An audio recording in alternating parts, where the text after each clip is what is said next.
first contact surprise. In the vast expanse of the Milky Way, countless civilizations had risen and fallen, each believing they were alone in the universe.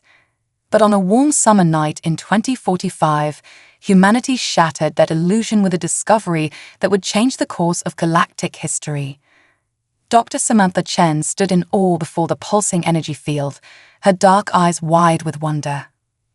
The basement laboratory at MIT hummed with an otherworldly energy as her team of physicists gathered around the swirling vortex of light.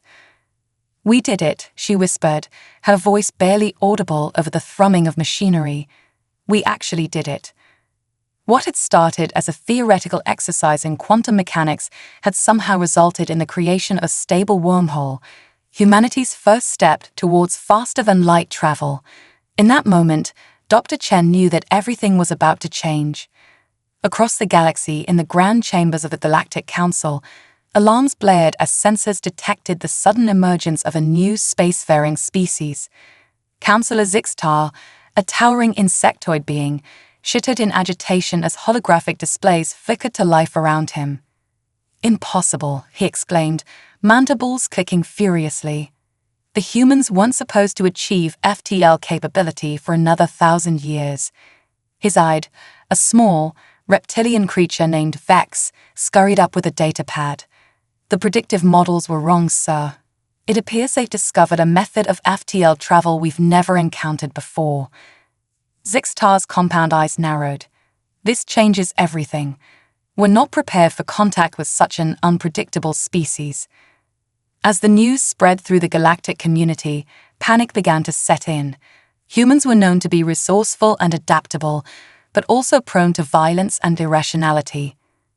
The thought of such beings suddenly having access to the wider galaxy sent shockwaves through established civilizations.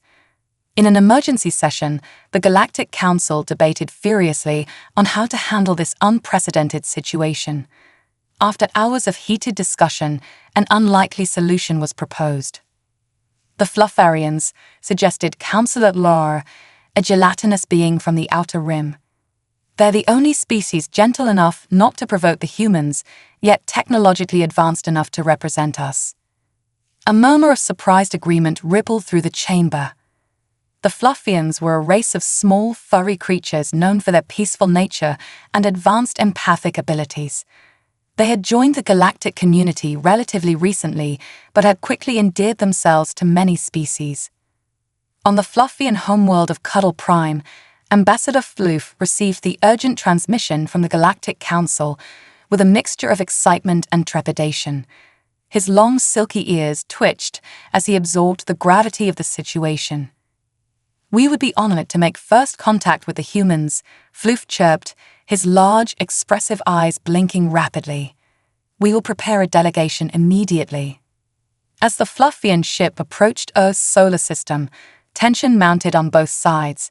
Humanity had been in a frenzy since Dr. Chen's breakthrough, with governments and corporations scrambling to exploit the new technology. The sudden appearance of an alien vessel on the edge of the solar system sent military forces into high alert. Aboard the International Space Station, now serving as humanity's impromptu welcoming committee, Captain Maria Rodriguez peered through a viewport at the approaching ship. Its organic, flowing lines were unlike anything in human engineering. "It looks almost cute," remarked her second-in-command, Lieutenant Wai Chang. Maria nodded, a slight smile tugging at her lips despite the gravity of the situation. "Let's hope their intentions are as non-threatening as their ship design." As the Fluffian vessel docked with the space station, both sides held their breath. The airlock cycled, and for a moment, there was complete silence. Then, with a soft hiss, the door slid open to reveal Ambassador Floof and his delegation. The humans stared in disbelief at the small, adorable creatures before them, each about the size of a house cat and covered in luxurious, colorful fur. Floof stepped forward, his tiny paws making no sound on the metal floor. He looked up at the towering humans and spread his arms wide in a gesture of peace. "Greetings, people of Earth," he said, his high-pitched voice somehow both cute and dignified. "We come in friendship and with open hearts." For a moment, no one moved. Then, to everyone's surprise, Captain Rodriguez dropped to one knee, bringing herself closer to eye level with the alien ambassador. "Welcome to Earth," she said warmly. "We're honored to meet you." The tension in the air dissipated as humans and Fluffians began to interact. The Earth delegates were charmed by the aliens' gentle nature and obvious intelligence, while the Fluffians were fascinated by the humans' complex emotions and unpredictable reactions. As initial conversations progressed, it became clear that this first contact was going far better than anyone in the Galactic Council had dared to hope. The humans, rather than reacting with fear or aggression, seemed genuinely delighted by their new alien friends. Back on Earth, news of the adorable alien ambassadors spread like wildfire. Social media exploded with memes and fan art of the Fluffians, while toy companies rushed to produce plush replicas. The expected panic over alien contact never materialized. Instead, humanity seemed to collectively decide that if these were the aliens they'd meet in space, then the galaxy must not be such a bad place after all. In the NIT laboratory, Dr. Chen watched the first contact unfold on a live video feed, tears of joy streaming down her face. Her discovery had not only revolutionized physics, but had also brought humanity face-to-face with a friendly galactic community. As the initial meetings concluded and plans were made for further diplomatic exchanges, Ambassador Floof sent a coded message back to the Galactic Council. "First contact successful. Humans are unpredictable, but show great capacity for acceptance and adaptation. Recommend proceeding with caution but optimism. These beings may surprise us all." Little did Floof know just how prophetic those words would prove to be, as humanity prepared to take its first steps into a larger, more wonder-filled universe than anyone had imagined. Cultural exchange and misunderstandings. As the dust settled from humanity's explosive entry onto the galactic stage, both Earth and the wider cosmic community grappled with the implications of this new relationship. The Fluffians, having successfully made first contact, now found themselves in the role of cultural interpreters between humans and the rest of the galaxy. On Earth, the Global Interspecies Exchange Program, GIEP, was hastily established to facilitate the sharing of knowledge and technology. Dr. Samantha Chen, the architect of humanity's FTL breakthrough, was appointed as the program's chief scientific advisor. "We have so much to learn," she told a packed auditorium of scientists and diplomats. "But we also have much to offer. Our diversity and adaptability are our greatest strengths." Meanwhile, on the bustling space station Harmony Hub, newly constructed at the edge of Earth's solar system, Ambassador Floof and his team worked tirelessly to bridge the gap between human and alien cultures. One particularly challenging aspect was explaining human emotions to species that communicated primarily through chemical signals or electromagnetic pulses. Floof found himself struggling to convey the nuances of human behavior to his galactic colleagues. "No, Counselor Zixtar," Floof chirped patiently into a holographic communicator. "When humans bare their teeth, it's not always a sign of aggression. Sometimes it's called a smile and indicates pleasure or friendliness." The insectoid counselor's mandibles clicked in confusion. But how can one tell the difference? Floof's fur rippled in what passed for a Fluffian shrug. Context is key, unlearning. Humans are complicated. On Earth, similar misunderstandings abounded as humans attempted to navigate alien customs and biology. At a diplomatic reception in New York, UN Secretary-General Amara Okafor found herself in an awkward situation with a delegation of glupians, a species of sentient slime moles. As she extended her hand for a traditional Earth handshake, the lead glupian diplomat suddenly enveloped her entire arm in its gelatinous body. Okafor managed to maintain her composure, even as she felt the strange sensation of the alien's consciousness briefly merging with her own, apparently the glupian equivalent of a formal greeting. "Well," she said with a slightly strained smile as her arm was released, "that was certainly an illuminating experience." Despite such occasional faux pas, the cultural exchange progressed at a remarkable pace. Humans proved to be voracious learners, eagerly absorbing knowledge about alien technologies, philosophies, and art forms. In return, Earth culture spread rapidly through the galaxy, with everything from human music and cuisine to fashion and sports finding enthusiastic alien audiences. However, not all interactions were so harmonious. As humans began to explore nearby star systems, they encountered species less welcoming than the Fluffians. The warrior poet Cuddly of the Crimson Nebula Confederation was particularly vocal in his opposition to human expansion.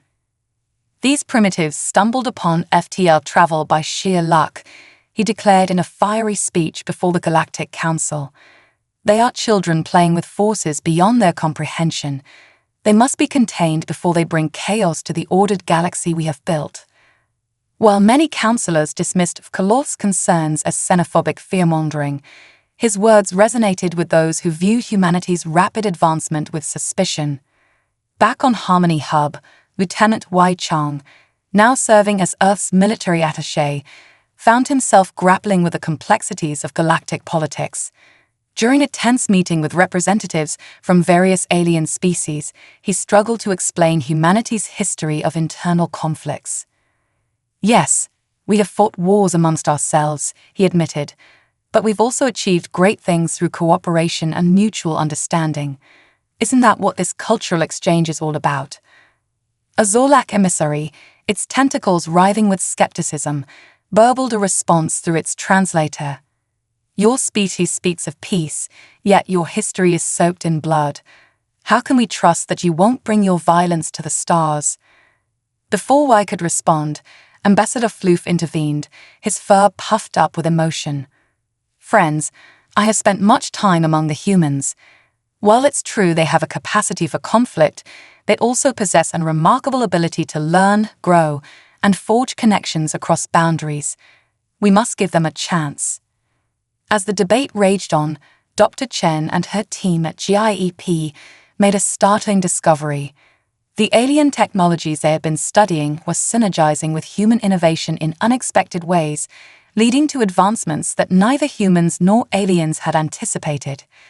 It's like we're completing each other's sentences, Dr. Chen explained excitedly to Captain Rodriguez during a video call. Our different perspectives are unlocking possibilities that neither of us could see alone. Maria nodded thoughtfully. That's encouraging, but I'm worried about the rumblings I'm hearing from some corners of the galaxy.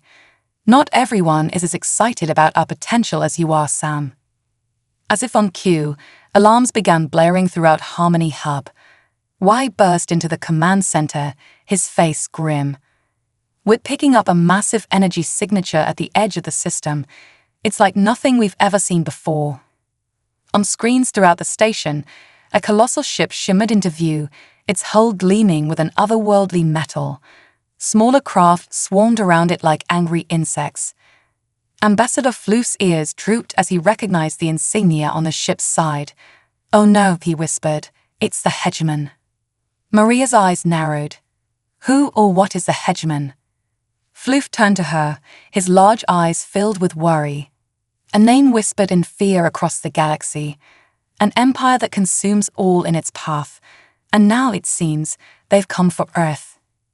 As the enormous alien fleet approached, humanity found itself facing its greatest challenge yet. The cultural exchange that had begun with such promise now seemed trivial in the face of this overwhelming threat. Yet in this moment of crisis, the connections forged between humans and their new alien allies would be tested, and perhaps prove to be the key to survival. Dr. Chen's voice crackled over the comm system, tight with tension but underlaid with a thread of excitement. Captain, I think we might have something. If we can combine our FTL tech with some of the alien defense systems we've been studying. Maria nodded sharply. Do it. Whatever you're planning, we're going to need every advantage we can get. As Harmony Hub's defenses powered up and emergency signals raced back to Earth, humanity prepared to face its first true test as a galactic civilization. The coming conflict would determine not just the fate of Earth, but potentially the future of the entire galaxy. A common enemy appears. The arrival of the hegemon's fleet cast a dark shadow over Earth and its newfound place in the galactic community. As the enormous ships loomed at the edge of the solar system, a tense silence fell over Harmony Hub. Captain Maria Rodriguez stood at the command center, her face illuminated by the glow of tactical displays. "What are we dealing with, Ambassador Floof?" she asked, her voice steady despite the gravity of the situation. The small Fluffian's fur was standing on end, a clear sign of distress. The hegemon is a collective of conquered species, forced to serve a central hive mind. They sweep through star systems, assimilating technology and resources. Those who resist are eliminated. Lieutenant Wai Chang frowned. "Why haven't we heard of them before now?" "They operate on the fringes of known space," Floof explained. "Many believed they were just a myth. But now..." Their conversation was interrupted by a transmission from Earth. Dr. Samantha Chen's hologram appeared, her eyes bright with a mix of fear and determination. "We've got something," she said without preamble.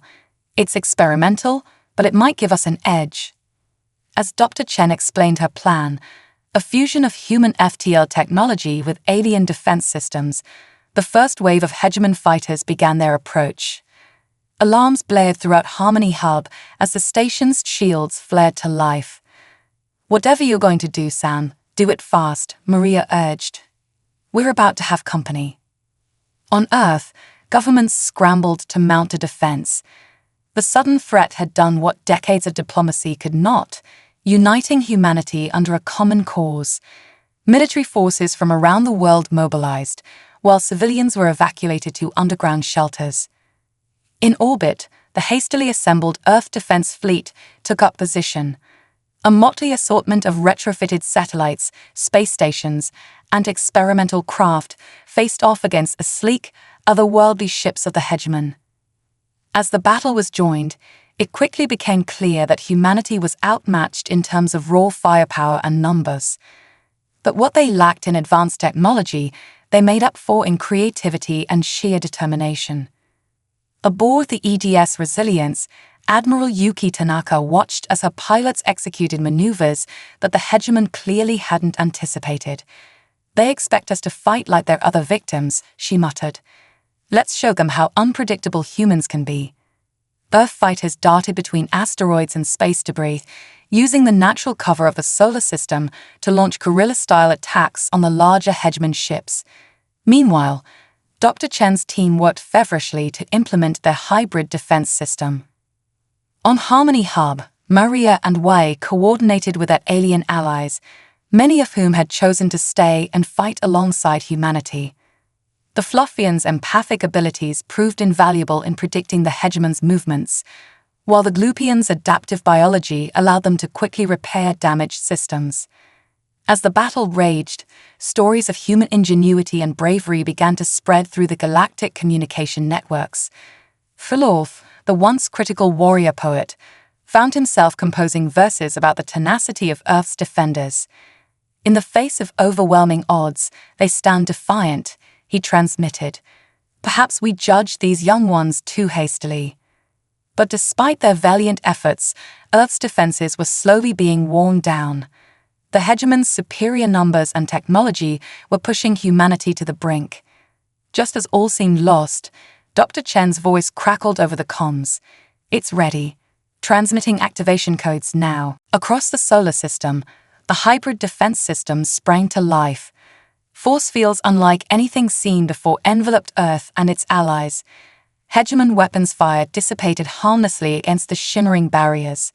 "It's working," Wei exclaimed, his eyes wide with disbelief. Maria allowed herself a small smile. "Good job, Sam. Now let's take the fight to them." With their defenses bolstered, Earth's forces launched a counterattack. The hybrid technology not only protected them, but also enhanced their offensive capabilities. Beams of energy that defied known physics lanced out from Earth ships, cutting through hegemon defenses like they were paper. The tide of battle began to turn. The hegemon, faced with resistance unlike anything they had encountered before, fell into disarray. Their hive mind, accustomed to easy victories, struggled to adapt to the humans' unconventional tactics. As the hegemon fleet began to retreat, a cheer went up across the Earth Defense Fleet. But Maria knew the battle was far from over. "This is just the beginning," she warned her crew. "They'll be back, and in greater numbers." In the aftermath of the battle, the Galactic Council convened an emergency session. The humans' unexpected victory had sent shockwaves through the galactic community. Species that had once viewed Earth with suspicion now saw a potential ally against the hegemon threat. Ambassador Floof addressed the council, his small form standing proud. "The humans have proven themselves not just worthy allies, but potentially the key to defeating the hegemon once and for all. I move that we formally induct Earth into the Galactic Alliance and combine our resources to end this threat." As the council debated, Dr. Chen and her team worked tirelessly to refine their hybrid technology. "If we can replicate this on a larger scale," she mused, "we might be able to create a defense network for the entire galaxy." Meanwhile, Maria and Y began the process of integrating Earth's military strategies with those of their new alien allies. The coming war would require unprecedented cooperation between species that, just months ago, had been strangers. As news of Earth's victory spread, a new sense of hope blossomed across the galaxy. The hegemon, long thought invincible, had finally met its match. And at the center of it all stood humanity, young, brash, and full of potential. But even as they celebrated their victory, Earth's leaders knew that the real challenge lay ahead.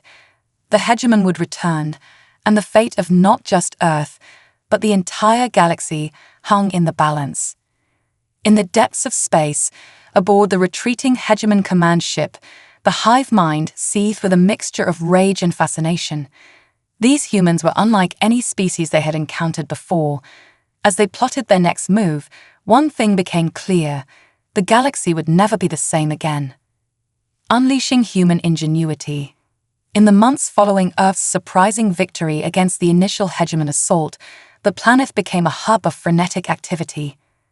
The Galactic Alliance, now fully embracing humanity as a key member, poured resources and knowledge into Earth's defenses. In return, humans shared their unique perspectives and innovative approaches to problem-solving. At the heart of this collaborative effort was the newly established Galactic Defense Initiative, GDI, headquartered in a sprawling complex near the original site of Dr. Chen's FTL breakthrough. Here, the brightest minds from across the galaxy worked tirelessly to prepare for the hegemon's inevitable return. Dr. Samantha Chen stood before a holographic display of the Milky Way, her eyes darting between swirling points of light representing Alliance worlds. "If we can extend our hybrid defense network to cover these key systems," she explained to a diverse group of alien scientists, "we can create a buffer zone against the next hegemon incursion." A Zorlak scientist, its tentacles waving in what humans had learned was a gesture of excitement, burbled through its translator. "Fascinating. But the energy requirements for such a network would be astronomical." "That's where you come in," Sam grinned. "Your species' expertise in zero-point energy manipulation could be the key to powering the entire system." Across the room, Lieutenant Wei Chang was engaged in an animated discussion with a group of alien military strategists. Holographic battle simulations played out before them as Wei explained an unorthodox tactic. "We call it the Trojan horse maneuver," he said. "It's based on an ancient Earth myth. The idea is to let the enemy think they've won, only to strike from within when they least expect it." A Gloopian commander oozed thoughtfully. "Deception in warfare. How delightfully devious. We shall have to incorporate this into our battle doctrines." Meanwhile, in orbit above Earth, Captain Maria Rodriguez oversaw the construction of a new type of space station. Unlike the utilitarian designs of previous human space habitats, this one incorporated organic elements inspired by Fluffian architecture, resulting in a structure that was both beautiful and highly adaptive. "Status report," Maria called out as she entered the station's control room. Her second-in-command, a young ensign named Zara Patel, looked up from her console. "The bioneural circuitry is online and functioning at 98% efficiency, Captain." The station can now reconfigure its internal structure in response to damage or changing mission parameters. Maria nodded approvingly. Excellent. And the new sensor array?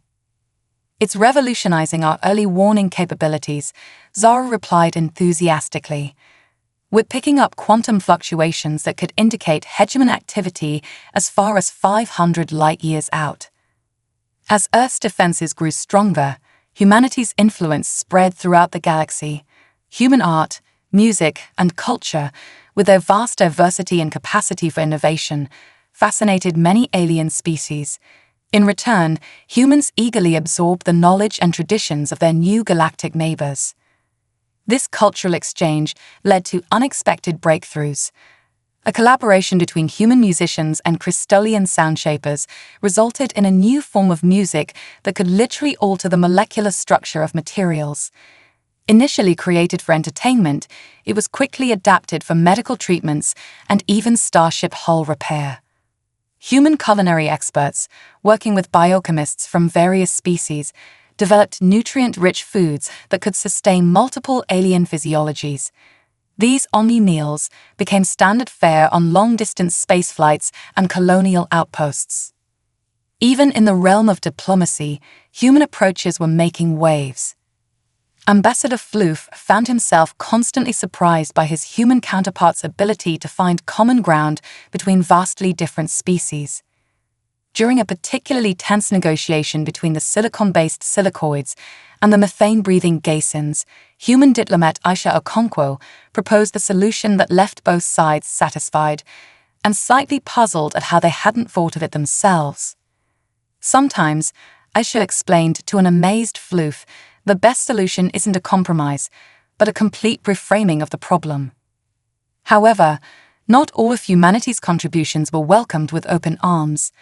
Some older, more conservative species viewed human ideas as dangerously disruptive to the established galactic order. At a meeting of the Galactic Council, Councillor Zixtar voiced his concerns. While we cannot deny the humans' effectiveness against the hegemon threat, their influence is spreading too quickly. They're barely out of their stellar cradle, yet they presume to reshape galactic society. Ambassador Floof rose to humanity's defense. It is precisely their fresh perspective that makes humans valuable allies. They see possibilities where we see only obstacles. In these dangerous times, can we afford to ignore any advantage? The debate raged on, but it was cut short by an urgent transmission. The long-range sensors Dr. Chen had helped develop were picking up signs of massive hegemon fleet movements. The next wave of the invasion was coming, and it dwarfed the first attack. As the news spread, a tense hush fell over Earth and its allies. The hegemon had clearly learned from their previous defeat and were returning with overwhelming force. All the preparations, all the innovations, would they be enough? In the GTI war room, military leaders from dozens of species gathered around a tactical display. Admiral Yuki Tanaka, now the supreme commander of the Allied fleet, addressed the assembly. "The enemy outnumbers us 10-1, she said, her voice calm but resolute. They have adapted their tactics to counter our previous strategies. But we have something they don't: diversity. Each of our species brings unique strengths to this fight. Together, we are more than the sum of our parts." She turned to Dr. Chen. "Sam, is the Nexus shield ready?" Samantha nodded, though her expression was tense. "It's as ready as it'll ever be. If it works, it'll link the minds of our fleet captains, allowing for unprecedented coordination. But the neural load, it's never been tested on this scale." "It's a risk we'll have to take," Maria interjected. "Conventional tactics won't cut it this time." As the Allied fleet moved into position, tension mounted across the galaxy. On countless worlds, beings of all shapes and sizes watched their information feeds with bated breath. The coming battle would determine the fate of not just humanity, but all free species in the Milky Way. Aboard the flagship of the Allied fleet, Maria strapped herself into the command chair. Around her, humans worked alongside aliens of various species, each contributing their unique skills to the war effort. "All ships report ready," Captain Zara announced, her voice steady despite the pressure. Maria took a deep breath, her hand hovering over the activation switch for the Nexus shield.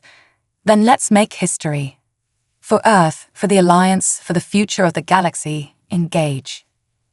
As the shield hummed to life, linking the minds of hundreds of ship captains across the fleet, the Hegemon Armada appeared on the edge of the solar system.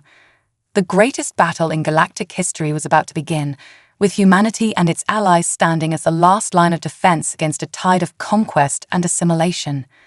The fate of the galaxy hung in the balance, and at the center of it all stood the unlikely heroes from a small blue planet, ready to show the cosmos what humanity was truly capable of. The final push. The void of space erupted into a dazzling display of light and energy as the Allied fleet engaged the Hegemon Armada.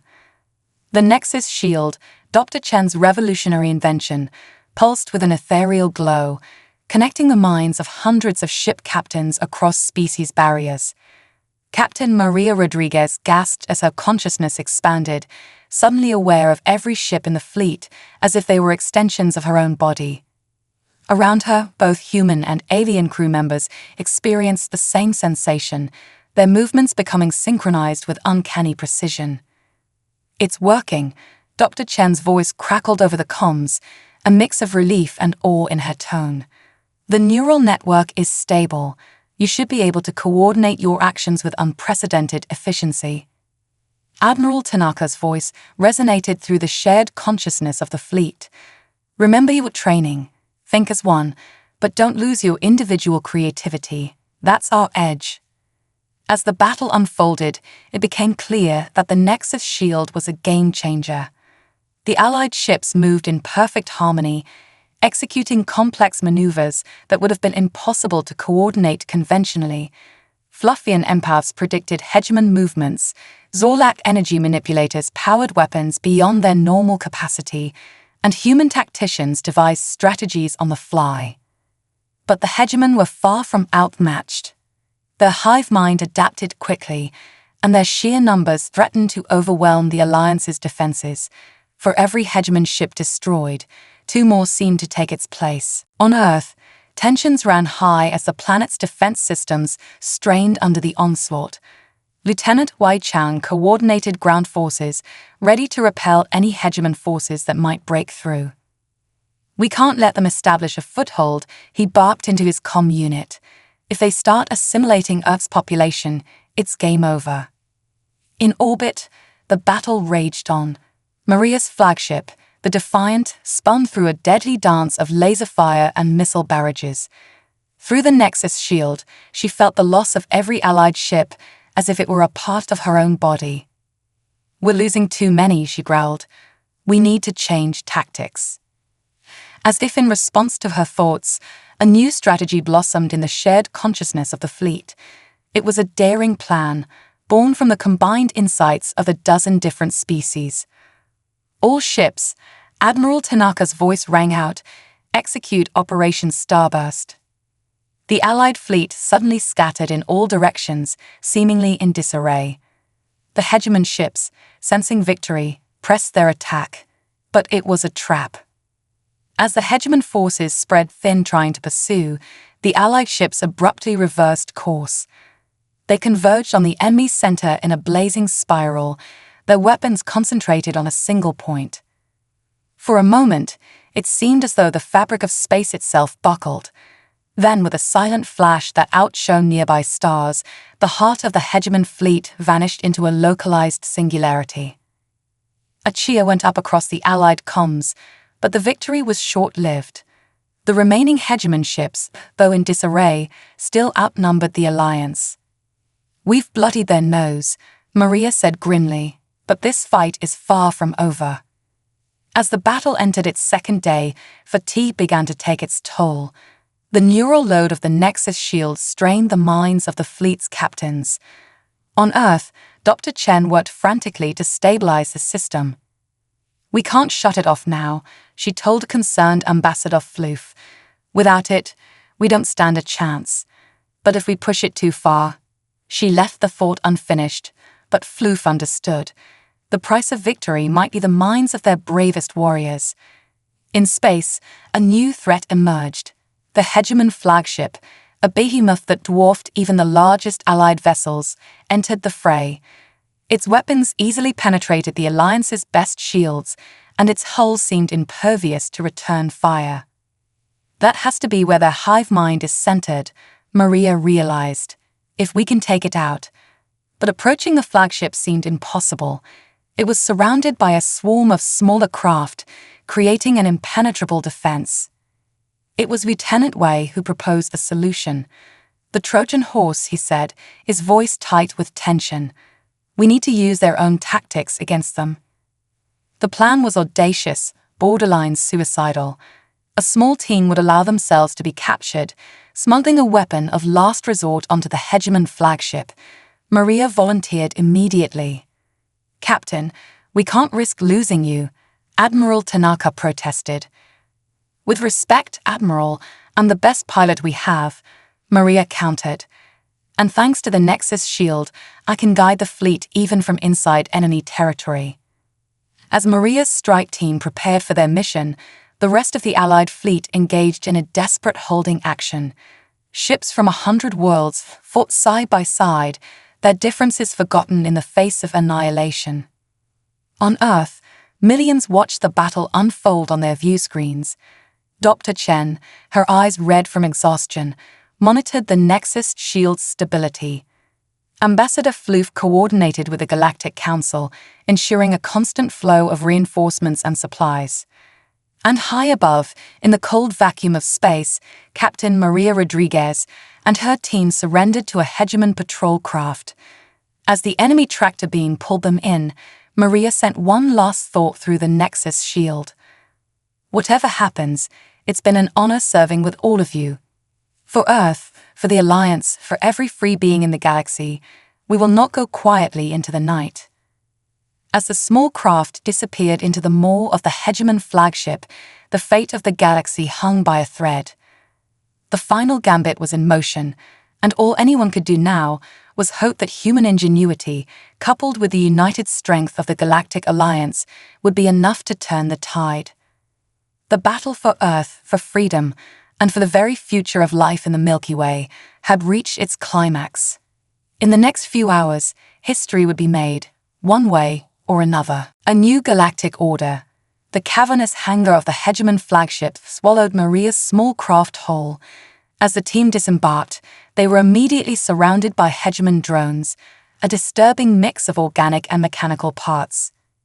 "Remember," Maria whispered to her team, "a mix of humans and aliens. We're not here to fight, not yet." They allowed themselves to be led deeper into the ship, all the while gathering crucial intelligence through their neural links. Thanks to the Nexus shield, every observation, every scrap of data was instantly relayed back to the Allied fleet. Meanwhile, the battle outside raged on. Admiral Tanaka coordinated the fleet's movements with newfound precision, guided by the stream of information from Maria's team. Dr. Chen, back on Earth, worked tirelessly to maintain the stability of the Nexus shield, pushing the technology to its limits. As they approached the core of the flagship, Maria and her team felt a growing pressure in their minds. The Hegemon's hive consciousness was attempting to assimilate them. "Stay focused," Maria gritted through clenched teeth. "Remember who you are." They were brought before the Hegemon overseer, a massive, pulsating brain-like entity suspended in a transparent chamber. Tendrils of energy snaked out from it, connecting to every drone on the ship. The overseer's thoughts boomed in their minds. "You struggle against the inevitable. Join us and know true unity." For a moment, Maria felt her will wavering. The promise of peace, of an end to conflict, was seductive.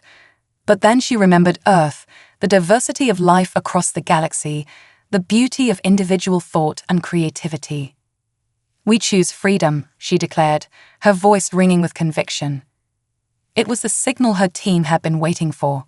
In a coordinated move, they activated the weapon they had smuggled aboard, a device that combined Zorlak energy manipulation, Fluffian empathic technology, and human ingenuity. A pulse of energy rippled out, not destroying the overseer, but altering its consciousness. Suddenly, the hive mind was flooded with the thoughts, memories, and emotions of every being in the Allied fleet. The effect was immediate and dramatic. Across the battlefield, hegemon ships stopped in their tracks. The drones surrounding Maria's team collapsed, their neural links overloaded. Through the Nexus shield, Maria felt the shock and confusion rippling through the hegemon collective. For the first time in their existence, they were experiencing individuality, diversity, the full spectrum of emotion and thought. "Now, Admiral," Maria shouted into her comm. Outside, the Allied fleet seized the moment. With the hegemon forces in disarray, they launched a final coordinated assault. But instead of destruction, their weapons fired bursts of the same consciousness-altering energy. Ship by ship, drone by drone, the hegemon armada was transformed. What had been a monolithic force of conquest became a diverse collection of individuals, each suddenly grappling with newfound self-awareness. As the energy pulse reached Earth, Dr. Chen watched in amazement as her sensors lit up with activity. It's not just affecting the hegemon, she realized. The pulse is strengthening the Nexus shield, connecting every sentient being in the system. For a brief, profound moment, every participant in the battle, human, alien, and former hegemon alike, shared a collective consciousness. It was a glimpse of both unity and diversity, a paradoxical state of being both one and many. When the effect faded, the silence was deafening. The battle was over, not with the annihilation of an enemy, but with the birth of understanding. In the days that followed, the galaxy grappled with the implications of what had occurred. The hegemon threat was neutralized, not through destruction, but transformation. Millions of former drones now faced the challenge of forging individual identities. On Earth, celebrations were tempered with a sense of profound change. Humanity had not only survived its trial by fire, but had emerged as a linchpin of a new galactic order. At a special session of the Galactic Council, Ambassador Floof addressed the assembled representatives. "We stand at a turning point in our shared history," he said, his fur rippling with emotion. "The barriers between our species have been lowered, if only for a moment. We have seen the possibility of true understanding." Admiral Tanaka, speaking on behalf of Earth's military, pledged to transform the Allied fleet into a peacekeeping force. "We've proven what we can achieve together," she said. "Now we have a responsibility to maintain the peace we've won." Dr. Chen proposed using a modified version of the Nexus shield to facilitate communication and cooperation between species. Not a permanent link, she clarified, but a tool for fostering empathy and understanding when needed. As the council debated these proposals, Captain Maria Rodriguez stood at a viewport on Harmony Hub, gazing out at the stars. Lieutenant Wade joined her, still looking a bit shell-shocked from the experience. "So," he said, "what do we do now?" Maria smiled, her eyes reflecting the starlight. "We explore, we learn, we grow. The galaxy's a big place, and we've only just started to understand it." As if in response to her words, a notification chimed on their comm units. A group of former hegemon drones, now free-thinking individuals, were requesting permission to visit Earth. They wanted to learn, to understand the species that had given them the gift of self-awareness. "Well," Maria chuckled, "looks like the adventure's just beginning." As news of this request spread, a ripple of excitement passed through Earth and its allies. The galaxy was entering a new era, one of unprecedented cooperation and discovery. Humanity, so recently on the brink of annihilation, now found itself at the heart of this new cosmic community. The stars, once distant and forbidding, now beckoned with the promise of new friendships, new challenges, and new frontiers to explore. And humanity, with its unique blend of ingenuity, adaptability, and spirit, was ready to lead the way into this brave new future. As the first rays of dawn broke over Earth, heralding not just a new day but a new age, the sentiment that had carried them through their darkest hour still rang true. For Earth, for the Alliance, for every free being in the galaxy, the adventure was just beginning.